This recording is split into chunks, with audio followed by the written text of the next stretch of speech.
Saudara-saudari dan anak-anak yang terkasih dalam Kristus, dari Novisiat SVD Kuburuteng Manggarai Flores NTT, saya Pastor Freddy Zahadin SVD menyampaikan ucapan selamat jumpa lagi lewat siraman rohani. Hari ini Sabtu 18 Februari 2023. Injil hari ini diambil dari Markus bab 9 ayat 2-13. Kita diingatkan bahwa penderitaan dan kemuliaan menyatu dalam diri Yesus Kristus. Marilah kita berdoa memohon penerangan Roh Kudus. Dalam nama Bapa dan Putra dan Roh Kudus. Amin. Tuhan dan Allah kami, puji dan syukur kami haturkan kepadamu karena Engkau mengingatkan kami bahwa penderitaan dan kemuliaan selalu menyatu dalam dirimu selama hidup di dunia ini. Kami mohon, kuatkanlah dan berilah kami kesabaran dalam mengikuti Engkau, agar kami selalu sanggup menerima apapun yang terjadi ke atas kami demi iman akan Kristus. Tuhan, utuslah Roh Kudus-Mu, terangilah pikiran dan hati kami, agar sabda-Mu yang akan kami dengar dapat kami pahami dengan baik, dan isi pesan-Mu dapat kami hayati dan amalkan dalam hidup harian kami. Doa ini kami sampaikan dengan perantaran Kristus Tuhan kami. Amin. Tuhan sertamu dan sertamu juga. Inilah Injil Yesus Kristus menurut Markus. Dimuliakanlah Tuhan. Pada suatu hari, Yesus berbicara tentang bagaimana ia akan menderita sengsara.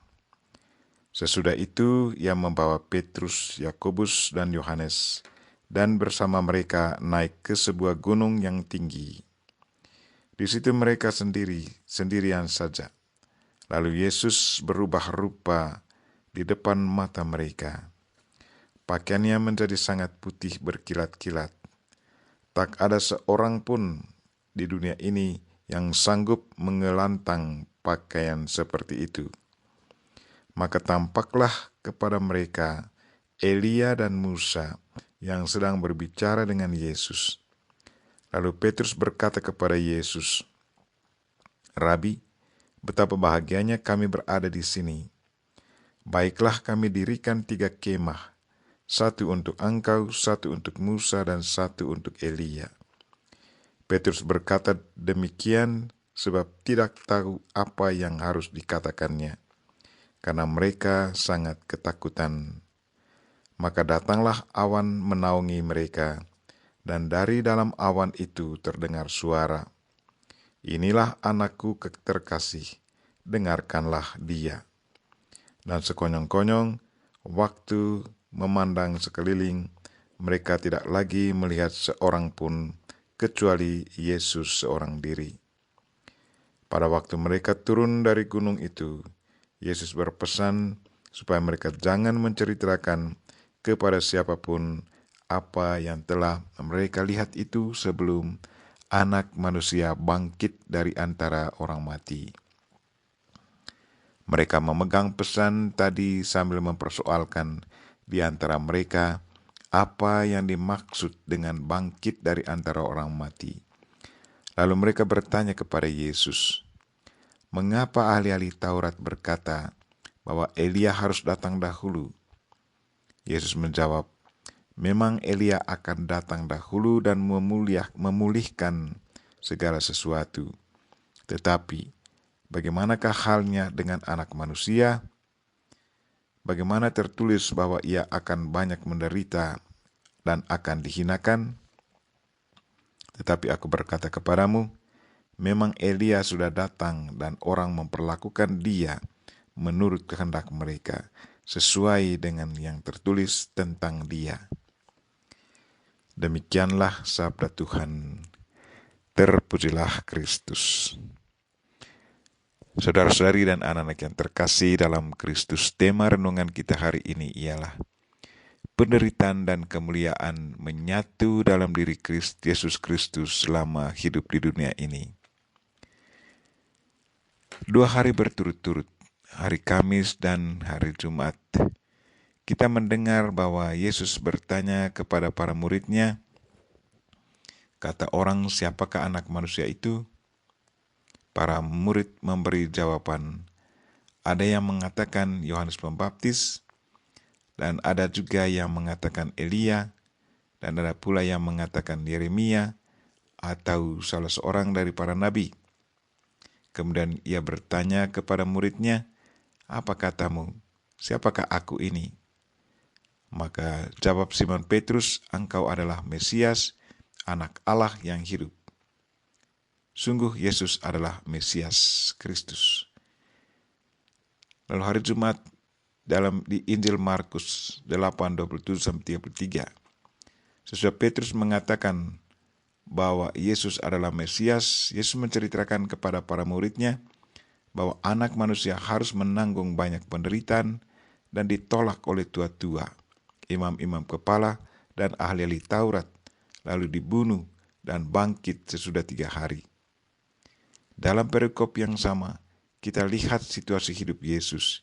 Yesus yang mulia dan yang menderita.